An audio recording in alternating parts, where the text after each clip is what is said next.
Bem,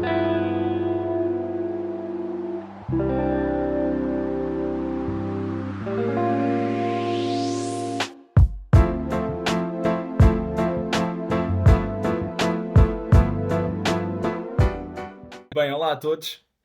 Sejam muito bem-vindos à temporada de 2023-2024 do nosso podcast da He4She, da Universidade Católica Portuguesa. Temos um novo nome, como já puderam reparar, o nome Perspectiva. Novas cores, novas vozes. Sou eu, o Lourenço, Eu sou a Rita. e bem, nós somos alunos de Comunicação Social e Cultural na Faculdade de Ciências Humanas desta mesma universidade. E hoje estaremos em grande com a perspectiva da doutora Paula Margarido. Paula, seja bem-vinda. Olá, Lourenço. Olá, Rita. É um gosto estar aqui com vocês, também com o vosso movimento, o He4She. E pronto, aqui estou disposta a dar um bocadinho de mim a cada um de vocês e a todos os que nos estão a ouvir. Ótimo, Paula. Olha, vamos começar por apresentar aos nossos ouvintes um bocadinho do percurso da Paula, para Sim, ficarem a conhecer melhor e depois vamos partir para as perguntas, pode ser? com certeza. Então, a doutora Paula é licenciada em Direito pela Faculdade de Direito da Universidade Católica Portuguesa, também estou na nossa faculdade, portanto. É a nossa casa. Exatamente. Fez múltiplas pós-graduações em Contabilidade e Finanças, Fiscalidade Avançada e Direito das Sociedades Comerciais. É advogada desde 1999, mestranda em Direito da Empresa e dos Negócios na Escola do Porto da Faculdade de Direito da Universidade Católica Portuguesa, mais uma vez. Exato. Presidente do Conselho Regional da Madeira da Ordem dos Advogados. Presidente da Comissão Diocesana para a Proteção dos Menores e Adultos Vulneráveis e Presidente da Comissão da Equipa de Coordenação Nacional das Comissões Diocesanas. Encontrou-se com o Papa Francisco em representação de 21 comissões diocesanas para a proteção dos menores e adultos vulneráveis no dia em que o Papa Francisco recebeu 13 vítimas de abusos sexuais de menores na Igreja em Portugal. E pronto, para adicionar aquele ponto final, é também mãe de 2 filhas, que é capaz de ser o seu maior trabalho na realidade. Também, mas são de facto o dom mais precioso que podemos ter. E tenho por elas o maior orgulho, não obstante as discussões, não é? Os pontos de vista diferentes, mas tudo faz parte da nossa aprendizagem como seres humanos. Bem, doutora Paula, vamos então começar aqui. Eu acho que gostávamos de começar pelo princípio, não é? Pela forma como tudo começou. E gostava de lhe perguntar como é que, portanto, licenciou-se em Direito e estudou Direito a vida toda e trabalha com Direito.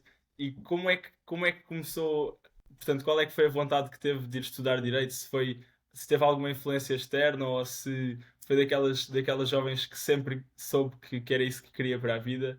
Como é que surgiu? É assim, Lourenço e Rita, eu sempre quis, sempre me conheci a querer ser advogada.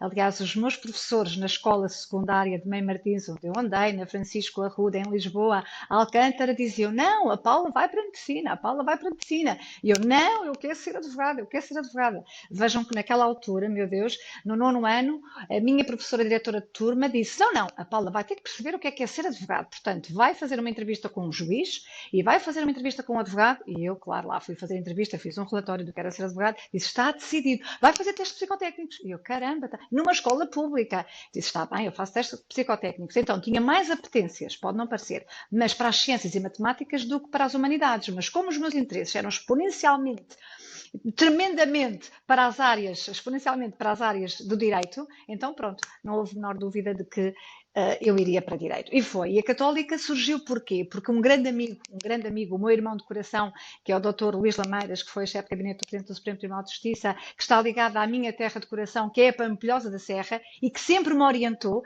sempre foi assim aquela pessoa referência para mim. Ele disse-me, Paulinha, se queres direito e se de facto os teus pais podem, então olha, vai para aquela que é a melhor escola de direito em Portugal, que é a Católica em Lisboa. E assim foi. Lá me inscrevi, fiz o propedêutico, entrei e sempre com o fito, o objetivo de ser advogada. E agora podem me perguntar, Lourenço e Rita, mas porquê ser advogada? Eu lembro-me de estar a estudar, naquelas fases que vocês sabem quais são mais difíceis, não é? Em que já estamos desesperados e cansados e fartos. E eu, nesses momentos, dizia: não, Paula, se tu queres ser advogada, tens que passar por este momento de sacrifício, por este momento de provação, e se tu queres ser advogada e ajudar os outros a encontrar soluções para os problemas deles, tens que efetivamente passar por aqui. Portanto, sempre foi este o meu desejo.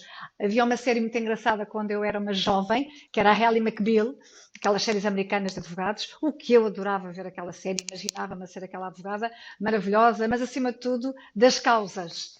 Sempre estive ligada a muitas causas e continuo, e a minha Pampilhosa da Serra também me ensina a ser assim uma pessoa, gente muito humilde do Conselho, um dos conselhos do Distrito de Coimbra, que já passou por grandes dificuldades e que sempre esteve ligado a nobres causas. E, portanto, eu gosto mesmo disso, é de encontrar a solução mais justa e adequada para aquela pessoa que está numa situação de fragilidade. Também podia ser comunicadora, que a Paula comunica muito bem mesmo. Olha, já que falou agora um bocadinho também do seu percurso de ir para a Católica, queria saber se tinha assim algum conselho para os alunos que agora estão a estudar Direito, já que têm um grande percurso nesta área, o que é que nos É pode assim, dizer? O que é que nos se pode tivessem aqui aconselhar? as minhas filhas, elas diriam: pronto, lá está a mãe. Lá está a mãe, Direito e a Católica, meu Deus. O que é que eu digo? Que de facto Direito é uma licenciatura extraordinária.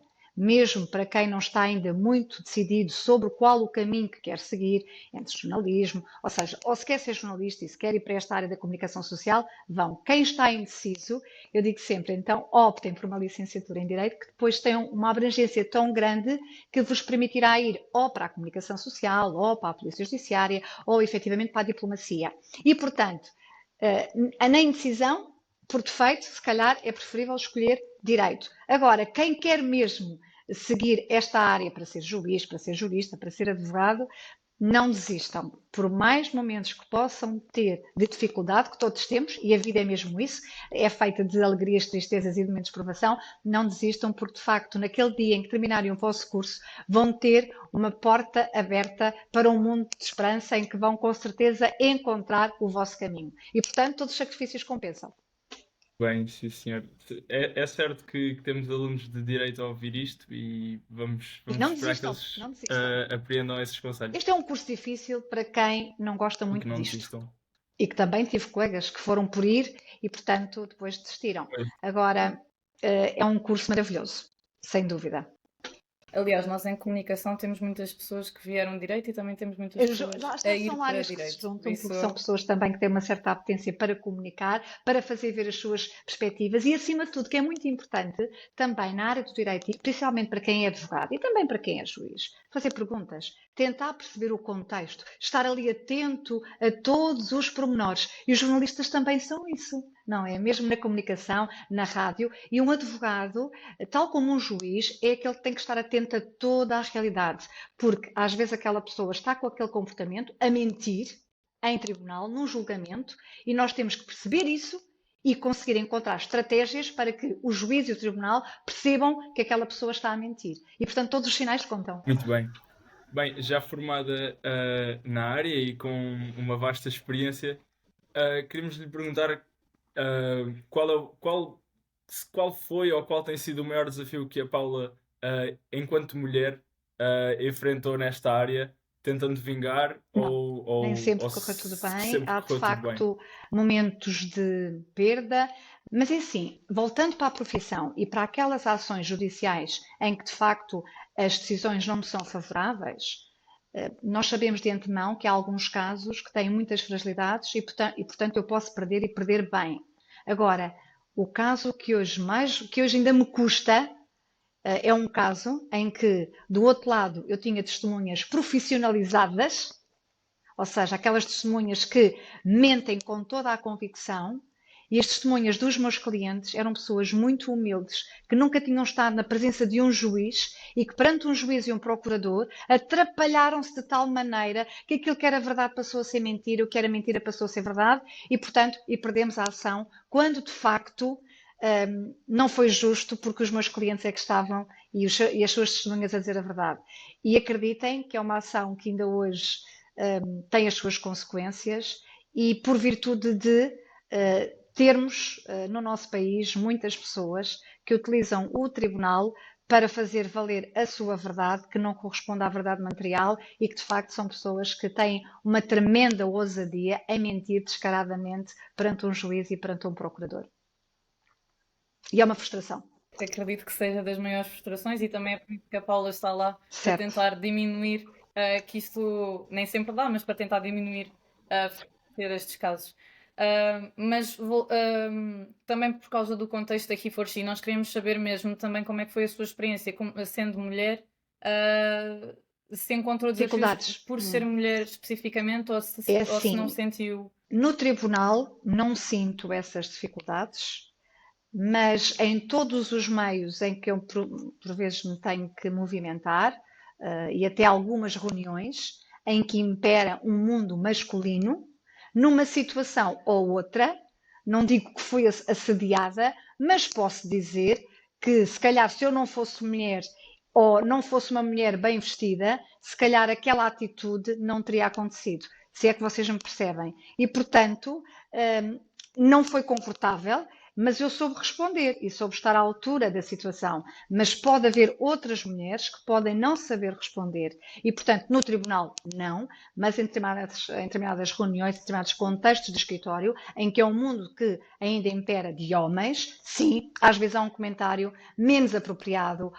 Não é um comentário do decote, não, isso não. Mas, até pensando no nosso Presidente da República, que é uma pessoa que eu estimo tremendamente, foi o meu ilustre professor, mas são comentários ainda um bocadinho piores do que esse e que de facto que nos deixam ali numa situação muito desconfortável, mas nós temos que de imediato responder e ultrapassar e estar acima desses comentários para que a pessoa do outro lado perceba que aqui não é uma mulher que está bem vestida e que é até engraçadinha, não. É uma pessoa que está ali a fazer valer uma posição. Sim, senhor. E, bem, era também a propósito de algo que falou agora sobre o facto de ser um meio também talvez um pouco mais marcadamente masculino, ou onde os cargos mais altos são talvez maioritariamente ocupados por homens. Ahm, segundo os nossos dados, segundo os dados que fomos averiguar, são cerca de 35 mil advogados licenciados em Portugal e registados na Ordem, sendo que 19 mil são mulheres, portanto, o que corresponde a cerca de 55%, o que quer dizer que, na verdade, até há menos homens licenciados, cerca de 16 mil, e registados na Ordem dos Advogados. Mas pronto, a nossa próxima pergunta prendia-se com o facto de se estes números espelham efetivamente a realidade ou se há discrepâncias, se predomina alguma discrepância, lá está, quer seja ela masculina ou É feminina. assim, Lourenço, de facto, esses Portanto, números se estão estes números corretíssimos. correspondem àquilo Agora, que esses números não estão adequados em face das posições vá lá, nas sociedades de advogados, nas empresas onde há mais mulheres advogadas, não são elas que ocupam as áreas de topo. Não são. Não são. São pouquíssimas aquelas que são efetivamente chefe de um departamento ou responsáveis por um departamento, não são aquelas que ocupam as carreiras com uma determinada categoria superior. Nesses lugares de topo, continuam a predominar os homens.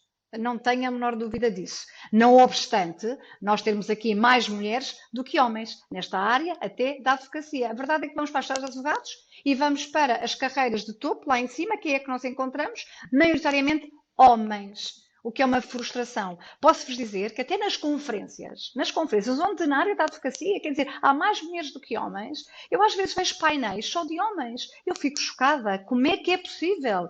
E quantas vezes já o disse. Então, mas não há senhoras para estas matérias? Como é que isto acontece? Pronto, de facto, ainda há aqui uma falta de cuidado, porque na escolha quem organiza uma conferência, e não me venham dizer, mas as pessoas não querem. Não, as pessoas não querem, não. É o contexto, e portanto, é a pessoa A, a pessoa B, a pessoa C, a pessoa D, e portanto é aquele que está ali, são homens e acabou. E acabam por dar menos visibilidade, sem dúvida, às mulheres. Perguntem-me porquê. Não sei dizer. Não sei dizer, eu sei. Não é? Há ainda aqui uma certa masculinidade, não é à toa, não é que temos ainda uma grande desvalorização em termos salariais, certo? Portanto, os homens, com a mesma formação, com a mesma idade, ganham mais que as mulheres em igualdade de circunstâncias. Temos que vencer temos que ultrapassar esta realidade. E, portanto, daí que as cotas, que eu em tempo considerava que era uma tristeza nem pensar, porque é a meritocracia e não as cotas, mas é o mal menor, para que esta sociedade, que ainda está um bocadinho masculinizada, olhe para a mulher como uma pessoa, em termos de dignidade e igualdade, tal como a do homem. E, portanto, quando às vezes em reuniões eu olho para as reuniões e vejo só senhores, eu pergunto, mas neste escritório não há senhoras que possam estar aqui a representar o departamento A, B, C ou D? Porquê é que isto acontece? Mas depois também há uma explicação e não vamos ter receio de a dar. É porque uma mulher é mãe. E a mulher que é mãe e que tem a sua criança, tem a primeira há 2 anos, tem a segunda agora e se calhar vai ter a terceira, para aquele escritório já pode não dar a rentabilidade que eles estão à espera. E de facto isto é uma idiotice, porque o que nós pretendemos é ter pessoas felizes. E a felicidade no trabalho não se mede em termos de quantidade, efetivamente avalia-se em termos de qualidade. E eu quero ter uma pessoa, eu prefiro ter uma jovem que me diz que está grávida e que entretanto vai ser mãe e que daqui a um ano volta porque vem felicíssima e contente, ainda com olheiras porque dormiu menos bem, do que ter uma jovem que só mete os olhos nos livros e que efetivamente só trabalha, inteligência emocional praticamente nenhuma e que nem sequer consegue olhar para o cliente. E se faz família e menores, nem sequer consegue falar com as crianças e nem sequer consegue interpretar os sinais que as crianças dão em tribunal. Porque lá está, falta-lhes a vida, falta-lhes o mundo. E, portanto, é mudarmos um bocadinho aqui esta mentalidade dos escritórios, também da vida, no fundo, da sociedade, para se perceber, tal como acontece nos países nórdicos, que se nós tivermos profissionais felizes, sejam eles homens ou mulheres, efetivamente devem ter as mesmas condições. E, efetivamente, isso ainda não acontece em Portugal. Ainda temos um longo caminho a percorrer nesta matéria, sem dúvida alguma. Mas a doutora Paula é um exemplo de que pode ser mãe, pode ser mulher e também se pode estar numa posição de liderança, porque está inclusive numa posição de liderança. Muitos parabéns, porque é atualmente e é há 3 anos presidente do Conselho Regional da Madeira da Ordem dos Advogados, ou seja, mesmo com esta discrepância, a doutora Paula conseguiu destacar-se e esperemos que muitas outras mulheres tenham esta oportunidade no futuro. É assim, Rita, não é Queríamos também fácil. saber como é que foi para Olha, si, posso nestas dizer, condições e em posso geral, dizer, mas lá está, assumir isto tem esta muito a ver posição com a de natureza das liderança. pessoas. Eu posso dizer que tinha a minha Laura e estava a amamentá-la e estava a fazer um curso e ela ia comigo para o curso e no intervalo, no intervalo não, de vez em quando eu tinha que dizer para sair para ir amamentar. Agora repare, eu não desisti, não é? E fui fazendo sempre isto. Mas a verdade é que nem todas as mulheres, pronto, se sentem confortáveis a fazer desta maneira. Eu não quis saber, eu fui em frente e segui, não obstante ter que parar para amamentar. Eu levava a missa. Vamos falar na missa. Por exemplo, quantas e quantas igrejas, se veem uma criança chorar, os senhores padres, não é? Ficam. Graças a Deus, até essa realidade eu tive muita sorte, porque elas de bebezinhas iam comigo para a missa e se choravam, choravam, e o senhor padre não havia qualquer problema. E, portanto, temos que descomplicar e assumir as nossas funções. Agora, havia gente que torcia o nariz, sim, sem dúvida alguma, havia gente que não gostava, sim, com certeza, mas seguia em frente. E daí, pronto, talvez olha, ter feito o que podia ou o que não podia para não desistir dos meus sonhos, para não desistir dos meus sonhos. Quais são os meus sonhos? Não é querer estar na função A, B, C ou D. Não, é efetivamente contribuir com o pouco que tenho ou com o pouco que sei para que o mundo possa ser um bocadinho melhor. Acreditem que quando eu às vezes estava cansada de estudar e dizia já não consigo mais, estou tão cansada, não consigo mais. Paula, tu queres mesmo fazer alguma coisa neste mundo que possa aliviar a dor do outro? Então vá, para lá com isso e não desistas e continua em frente. E no fundo é isso que me move. Um grande desafio também é educar as minhas filhas. A herança que eu lhes quero deixar a cada uma delas é que nunca desistam dos seus sonhos, nunca desistam dos valores, do bem e da verdade e que continuem a acreditar que o amanhã vai ser melhor, ainda que hoje possa ser triste. É essa a herança que eu quero deixar à Alice e à Laura e que, por mais que possam eventualmente dizer é uma mulher, não, é uma mulher e estou aqui precisamente para dizer que o meu olhar é tão importante como o vosso e que nesta reunião em que há aqui várias perspectivas, o facto de eu ser mulher se calhar vai ajudar a encontrar a solução mais justa. Bom, bem, nós queríamos perguntar-lhe também, de certa forma, como é que vê o papel do direito na promoção da igualdade de género? Talvez, qual é o principal papel do direito na promoção da igualdade de género? Lourenço, é um papel tremendo, porque veja uma coisa, enquanto não é possível mudar mentalidades de uma forma natural, foi o direito, não é? Pela lei, pelo decreto-lei, que impôs as cotas.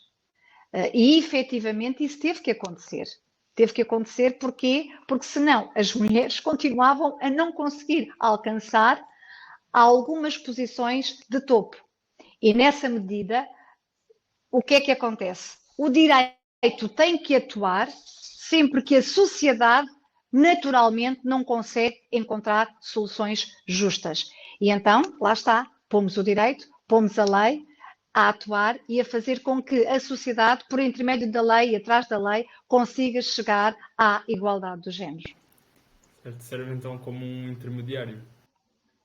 Um impulso, eu dizia mais um impulso. É um impulso, Lourenço. É um impulso, porque a sociedade não chegou lá ainda, não obstante os exemplos que vemos no Norte da Europa. Então é assim, uma vez que a sociedade não chegou e a mentalidade continua a ser a mesma, vamos então aqui com a lei dar o impulso para ver se estas mentalidades começam a mudar. Já que estamos a falar sobre a área do direito e tem muito mais conhecimento para nos dar, por isso queríamos saber qual é a sua opinião em relação, por exemplo, à lei da paridade. Para os ouvintes não sabem o que é a lei da paridade, e espero estar a explicar isto bem. Certo. Basicamente, na representação mínima de 33% de cada um dos sexos no Parlamento ou autarquias locais, certo? Certo. Se estiver a dizer alguma coisa mal. Não, está a dizer corretamente, Rita. Ótimo. Queríamos saber se considera que esta lei é ou não essencial na promoção da igualdade de género, se acha que pode ser injusta ou não. É assim, Rita, de acordo com o que já havia dito ao Lourenço, é um impulso. É assim, claro que, teoricamente, é uma aberração, não é? Porque é que havemos de agora por lei estar a dizer que as mulheres têm que estar aqui? Mas é que se não for assim, elas não vão estar nunca. E até no mundo do futebol, que é um mundo altamente masculino, e atenção, para mim, ter equipas, as equipas ideais são aquelas que têm homens com mulheres. O mundo do direito agora está com um problema que isto é só licenciadas, é só meninas. Também não é bom. Num coletivo só masculino ou um coletivo só feminino é péssimo. É ótimo ter ali a heterogeneidade. Portanto, isto para dizer o quê? Para dizer que é um mal menor.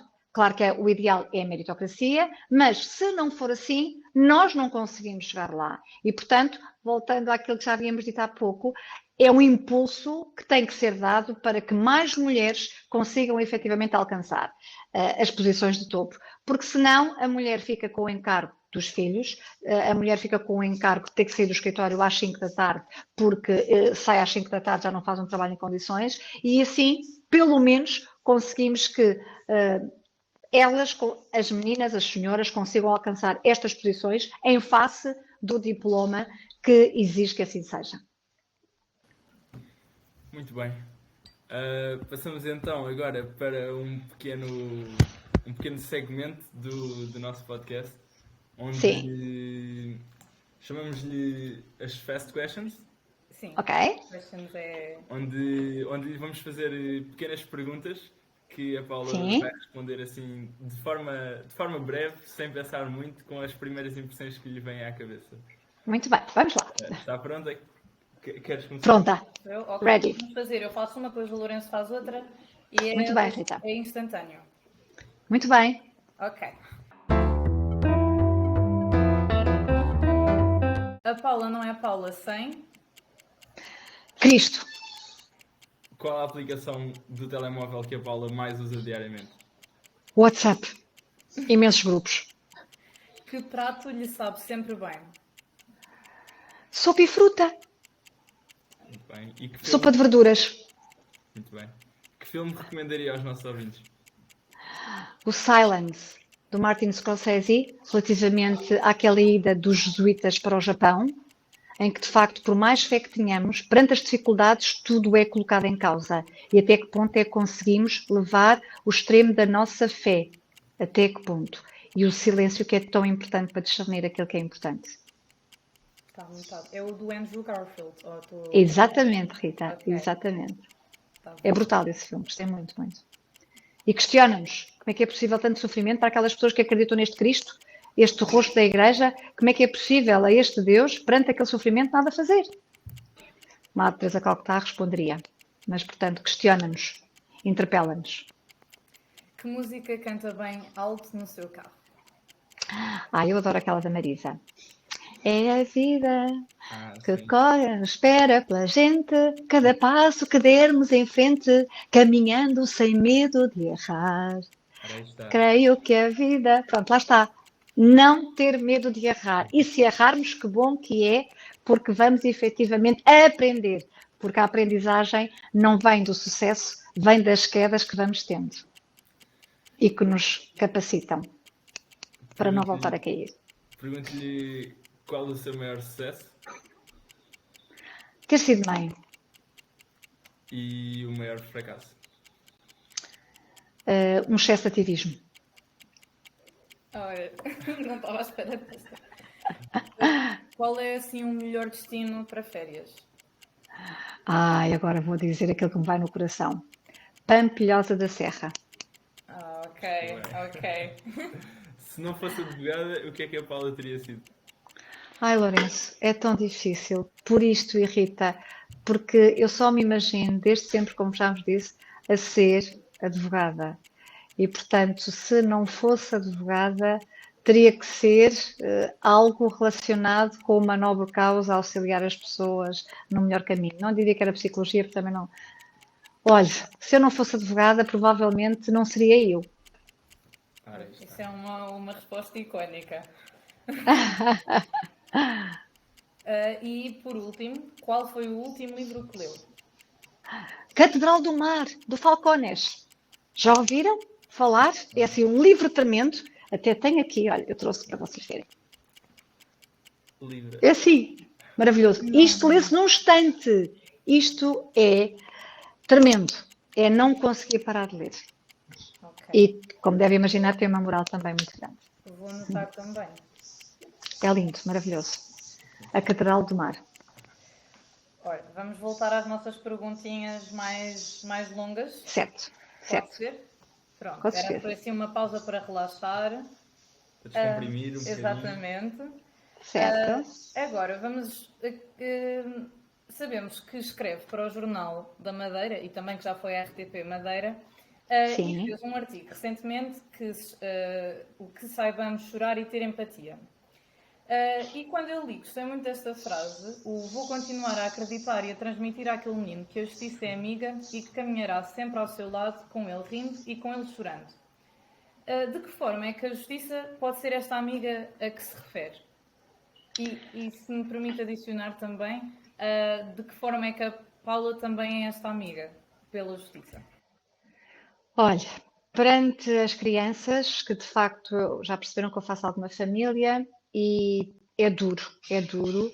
Os pais não imaginam, não conseguem ver o sofrimento a que as mesmas são colocadas quando não se entendem nas separações, nos divórcios, e em que elas se sentem autênticos joguetes.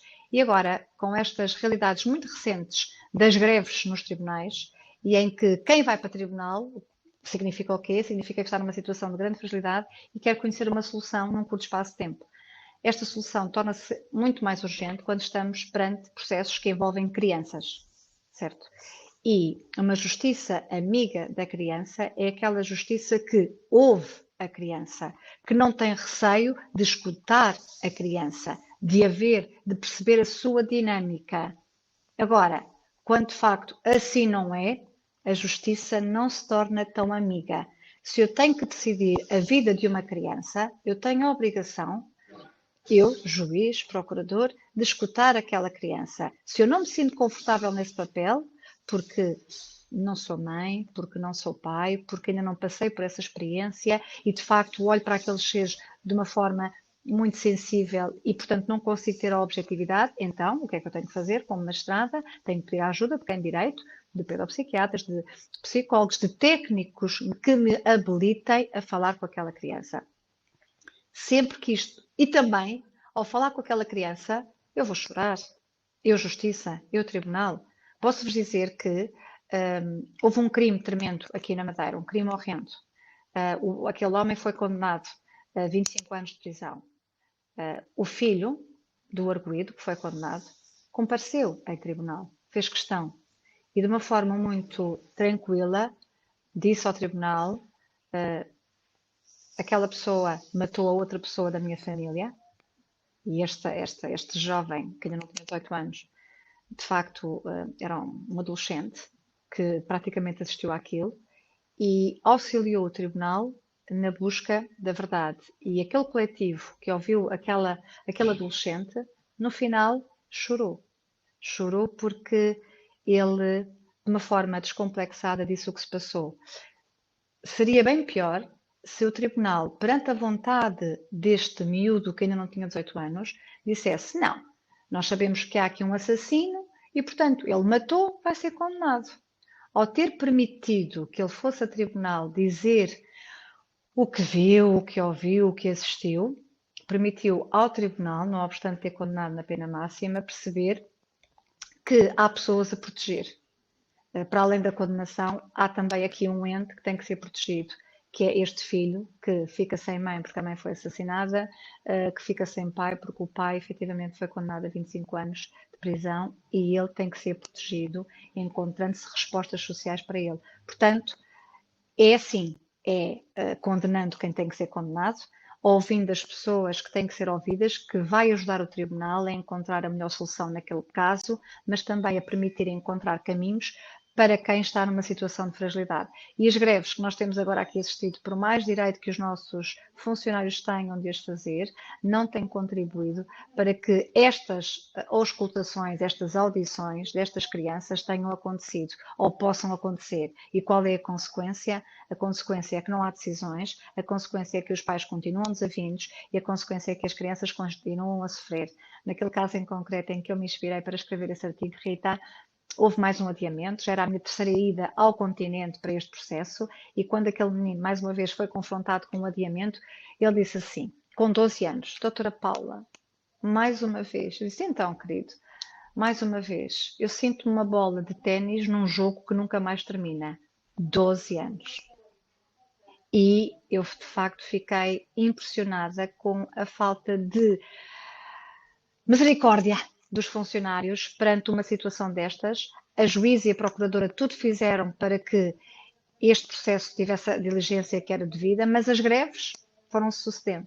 Portanto, quando nós vemos a criança, quando nós vemos aquele pai, quando nós vemos aquela mãe, quando os sentimos e não são papéis, aí temos de facto uma justiça amiga, que chora, mas que leva a construir também um caminho, que é o caminho da solução mais justa para aquele caso em concreto. Bem, a doutora Paula é uma mulher muito ativa em várias frentes e envolvida politicamente. Queríamos perguntar-lhe também quais são as causas que mais a inquietam neste momento, a que causas é que se dedica, já sabendo pelo curso da entrevista que as crianças são um grande foco desse ativismo. Sim. Lourenço, sabe que para mim o centro está naquele que sofre. Sabe que eu não tenho nenhum clube especial, mas acima de tudo sou sempre daquele que está a perder. Estou sempre a torcer, tanto Sporting este ano tem que ser campeões. Pronto. Obrigada. Eu sou Sporting, então obrigada. Pronto, tem que ser, pronto, tem que acontecer. Repare, está relacionado com as minhas características como pessoa, como ser humano e, portanto, acima de tudo, move-me e estou nas causas em que sinto que tenho que dar um bocadinho de mim em prol daquele que está a sofrer. Seja o cliente que tem uma grande sociedade e que está a passar por um grave problema de insolvência, seja a criança, sejam aqueles que são violentados física e sexualmente. Porque, por mais que, Rita e Lourenço, por mais que possamos ter dificuldades, acreditem que não ter assistido ao assassínio da minha mãe, perpetrado pelo meu pai, sou muito feliz. Por mais que eu sofra isto, não sofro nada perante esta tremenda crueldade. Um piroco que possam atirar à minha pessoa e eu sei responder, é o que é, não deve acontecer, tudo devemos fazer para que não aconteça. Agora, o que é isso perante aquela criança que foi abusada desde os 10 anos até à idade adulta, num contexto que era suposto ser de proteção? O que é a minha vida? Porque é que eu ando aqui a resmungar? Não tenho por que resmungar, só tenho é que trabalhar, como diz a Madre Teresa de Calcutá, lá está, aquela pequenina gota. Pode não ser muito, mas poderá fazer a diferença neste grande oceano da vida. Portanto, tente ser, até porque sou pequenina, vocês não me estão a ver, mas em termos de tamanho não sou muito grande, sou pequenina, 1,57 m, mas tento, dentro das minhas limitações, que são muitas, não sou perfeita e não há nada que se pareça, tentar dar um bocadinho de mim aos outros. E o tentar dar de mim um bocadinho aos outros, sabem o que é? É eu estar às 9 da noite, 10 da noite cansada e receber um telefonema de uma mãe que está desesperada, de um pai que está desesperado, de um pai que, entretanto, a mãe fugiu para o Brasil com o filho, de um cliente que não sabe como tratar amanhã a situação que está em mãos perante aquela sociedade e salários que estão por pagar. É um bocadinho isto. Isto é a minha forma de ser e às vezes com o rabugice da Alice e da Laura. Pronto, porque dizem, a mamãe está sempre ao telefone. Mas lá está. Mas também tentando dar o melhor de mim, porque se nós não também dermos o melhor de nós em casa, não poderemos dar o melhor de nós aos outros, fora de casa. Sim, e não poderia ter dito melhor, exatamente. Mencionou a Madre Teresa de Calcutá, que já vimos que é alguém que admira bastante. Sim, sim. E pronto, já percebemos também pelo podcast que é uma pessoa bastante religiosa. Teve o privilégio recentemente de conhecer o Papa Francisco, não foi? É verdade, Como é Rita. que foi estar com ele? Conte-nos um bocadinho sobre isso, era impossível não perguntarmos. Claro, Rita, foi num contexto, e Lourenço, muito difícil, porque foi no contexto em que escutámos e o Papa Francisco fez questão de escutar o testemunho daquelas 13 vítimas. E ele é uma pessoa extraordinária, porque toda a gente percebe, não é? Que ela é uma pessoa extraordinária, mas é verdadeiramente extraordinário. Eu estive lá com ele e presenciei isso. No quê? Na proximidade, no afeto. Ele é uma pessoa cheia de vida, cheia de mundo. Parece que nos conhece verdadeiramente. E isto não é nada de novo para quem se entrega a vida como ele o faz. Para quem se entrega à vida como ele o faz. Reparem uma coisa, eu entrego-me aos outros. Mas quem verdadeiramente está a beneficiar de tudo isso sou eu. Porque eu, ao dar-me aos outros e ao receber dos outros, também estou a crescer como pessoa, como ser humano. E vou conhecendo as realidades de cada um e vou conseguindo intuir já o que é que está ali a passar com aquela pessoa. E o Papa Francisco é isto. O Papa Francisco é aquela pessoa que não está lá na cátedra, não, ele está cá embaixo, junto dos seus. Por isso é que ele é Francisco. Ele aproxima-se especialmente da periferia daqueles que estão a sofrer. Isso faz toda a diferença. Ele escutou os testemunhos e depois disse, com uma grande alegria, antes da alegria disse, isto para mim é uma vergonha, isto para mim de facto é o rosto desfigurado de Cristo, mas continuem a acreditar, não desistam. E agora rezemos todos. E depois com um grande sorriso, as vítimas que tinham estado a chorar e pronto, e até houve uma coitadinha que de facto teve ali um momento muito difícil, depois não deixaram de rir e de estar e de o abraçar.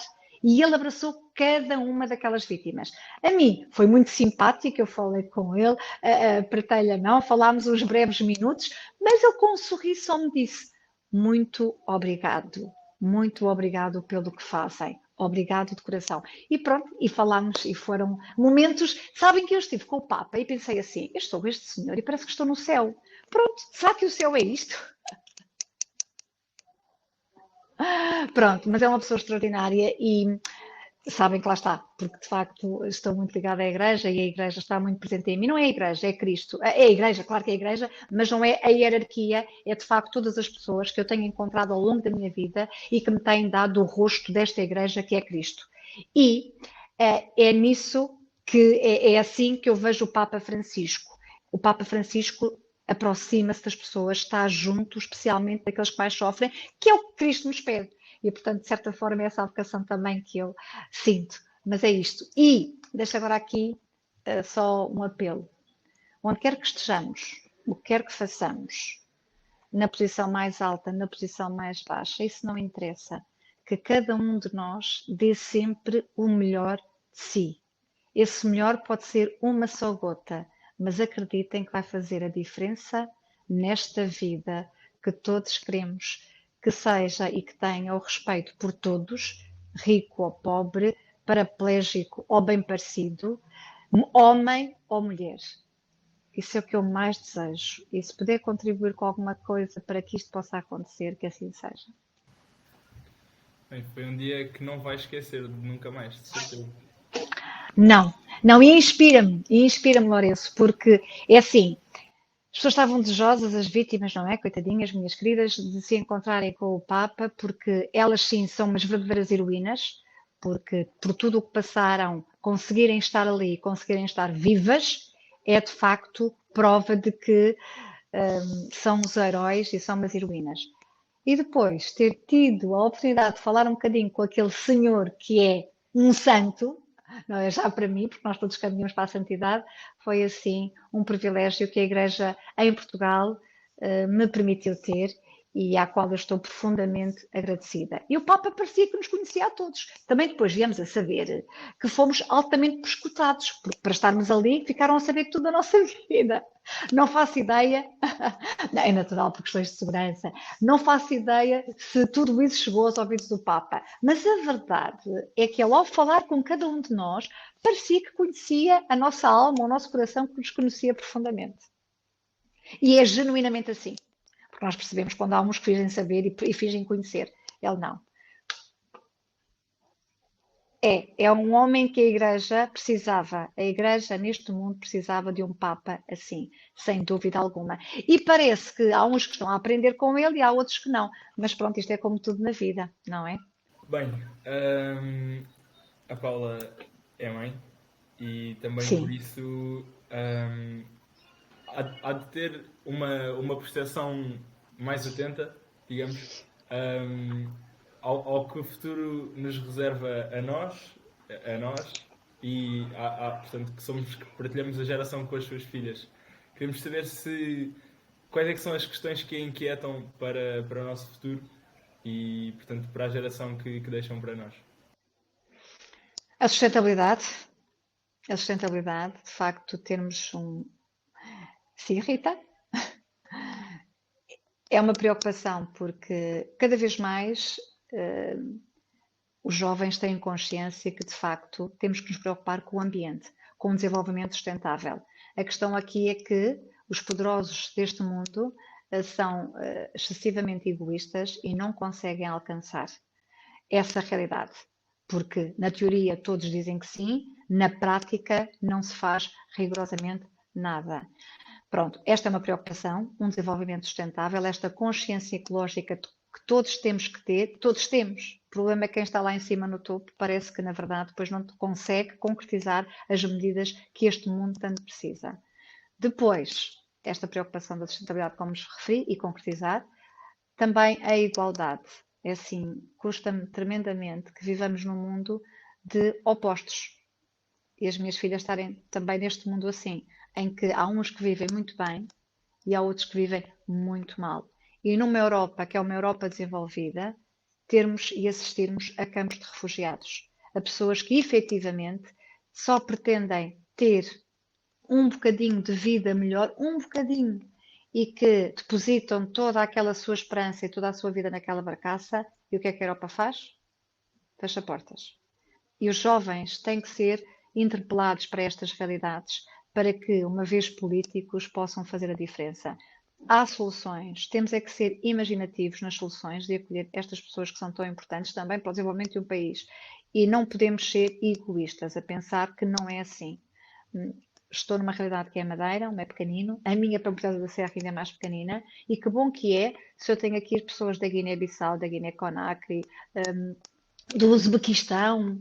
Eu aprendi tanto com pessoas do Uzbequistão, porque também estou ligada à área das migrações, e portanto são pessoas que de facto uma cultura completamente diferente da nossa, mas com quem eu aprendi tanto. E é esta riqueza que as pessoas têm que perceber que pode existir neste intercâmbio, e não é colocar aquelas pessoas ali numa ilha, Lampedusa, ou que seja, naqueles campos, sem um mínimo de condições. Outra a realidade que me preocupa cada vez mais, a violência doméstica, a violência nos jovens, a falta de tolerância, porque cada vez mais, não sei se é fruto deste contexto de pandemia em que todos ficámos aqui numa bolha, mas eu noto cada vez mais, e vocês também, se calhar, nas vossas experiências que vão tendo, há cada vez mais jovens menos tolerantes. E daí os movimentos também de extremismo que vamos assistindo e que vão aparecendo. De facto, não podemos caminhar num mundo assim, temos que fazer a diferença e perceber que todos são importantes e perceber que aquela pessoa que está ali, negra, branca, o que seja, é tão importante para mim, mais, portanto, voltando à violência, para limpar as migrações, mas a violência, de facto, não tem qualquer razão de ser. E se de facto eu sou uma pessoa que, fruto dos consumos que tenho comportamentos de violência, eu não sou capaz de reconhecer isso, mas quem está ao meu redor, tudo deve fazer para. Vocês sabem que eu conheço bastantes jovens que, infelizmente, que são sujeitos a uma violência extrema por parte dos pais. E, como devem imaginar, isto é como os abusos sexuais de menores. Os abusadores são as pessoas mais inacreditáveis e extraordinárias e acima de qualquer suspeita. E a mesma coisa estes agressores em termos de violência física, em que às vezes ao vosso lado está efetivamente um colega vosso, ou pode estar, que é violentado pelo pai, pela mãe, por um familiar e que por vergonha nada diz. Temos que estar atentos a estes sinais que eles vão sendo dados e denunciar e tudo fazer para que isto não aconteça, auxiliando aquela pessoa sem medos, sem receios. E às vezes eu vejo as conversas das minhas filhas com as amigas e com os amigos e de facto isso deixa-me muito triste porque é um segredo que anda por aqui na nossa sociedade, esta violência sexual também e física, e que depois esta forma muito própria do jeito português de ser, de querer aparentar uma coisa que na prática não é, e depois qual é a consequência? São os suicídios, são as autoflagelações, automutilações, e a parte da doença mental preocupa-me profundamente, e isto piorou, como devem imaginar, fruto deste contexto de pandemia ou não, e, portanto não temos de ter pudor em afirmar o que é que se passa na minha vida, em procurar ajuda, e a minha amiga, se eu tenho, tudo deve fazer para estar ao meu lado e para me ajudar a fazer esse caminho. Sim, é muito importante esse caminho de falar sobre as coisas abertamente. As pessoas, especialmente como falou da saúde mental, é um tema muito importante para os jovens que as pessoas consideram um tabu desnecessariamente e também são causas que nos preocupam, logicamente, porque é um Sem dúvida. Não é? Sem dúvida. Olha, Paula, gostávamos muito de falar consigo e temos aqui uma última pergunta, que é assim, mais geral para também ser um apanhado do que também é a He4She e mais uma vez obrigado por ter aceitado o convite. Queríamos saber qual é que é o próximo passo que é preciso dar para a igualdade de género, para que a igualdade de género passe de um conceito para uma realidade. O passo. Vamos ter que trabalhar muito para mudar mentalidades. Tem que ser uma revolução cultural. Mudar mentalidades. Nós já temos a lei, já temos ali o impulso, certo? Já temos a música, agora temos que saber dançar. Temos que saber dançar e não podemos desistir desta caminhada.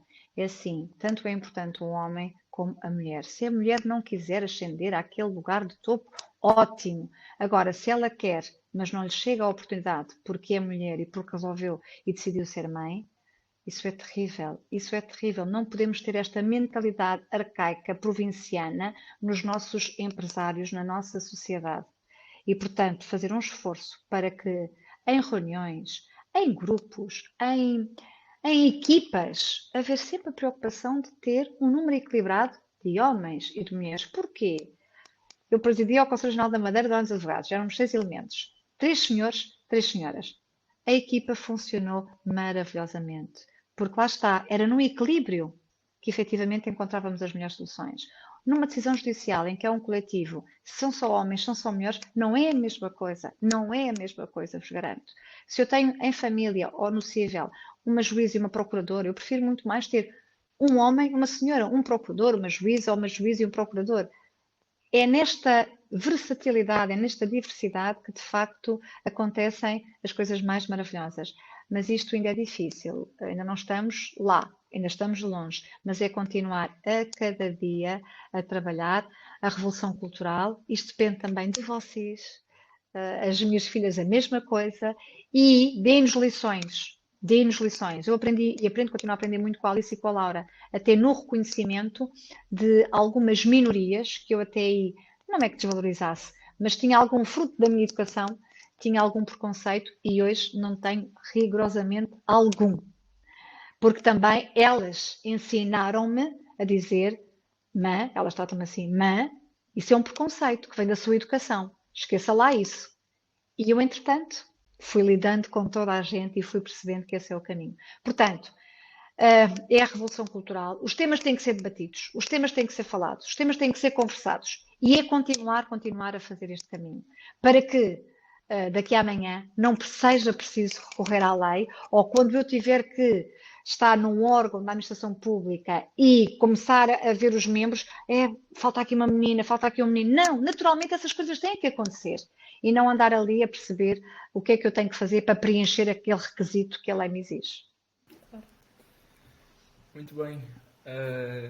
Obrigado, doutora Paula, obrigado pelo tempo que nos disponibilizou, obrigado pela conversa e pelas suas palavras. Obrigada, Lourenço. Obrigada, Rita. Desde já de dizer, porque pronto, para não a interromper muitas vezes, acabo por me conter, mas que como mulher senti-me muito inspirada para agora trabalhar mais e para conseguir... Pronto, acaba por ser uma mulher muito inspiradora, a Paula, e também é preciso elogiar. Há momentos onde é importante elogiar e queria tecer esse elogio e dizer que Obrigada, um privilégio para mim, também acredito que tenha sido para o Lourenço falar consigo e que tem palavras muito bonitas e esperemos que os nossos ouvintes tenham achado o mesmo. Exatamente. E que a Paula é também uma grande comunicadora, eu tenho a dizer. Olhem, Lourenço e Rita. Na nossa altura já não tínhamos lugar no nosso curso. Pronto. Nada disso. Agora, Lourenço e Rita, deixem-me deixar-vos aqui a cada um de vocês e a todos os jovens que vocês representam este apelo. Que perante as dificuldades nunca desistam, que deem sempre, já disse há pouco, o melhor de vós, porque nós, sem vocês, não construiremos um mundo melhor. E o mundo precisa de cada um de vós. Não desistam. E, acima de tudo, nunca desistam de defender aqueles que estão mais fragilizados, porque só aí é que a sociedade se desenvolve. Pronto, foi um gosto. E as maiores felicidades para este vosso projeto, pronto, do He for She, e acredito muito que, de facto, saiam daqui, deste movimento, muitas inspirações para que o mundo se torne, num amanhã, bem mais luminoso do que está hoje. Muito obrigada. Muito obrigado, Paula. Estiveram com a doutora Paula, com a Rita e comigo. Com o Lourenço. Bem, acho que podemos fechar oficialmente o episódio. Obrigado a todos por nos ouvirem. Vemo-nos para o mês seguinte, em outubro. Obrigada.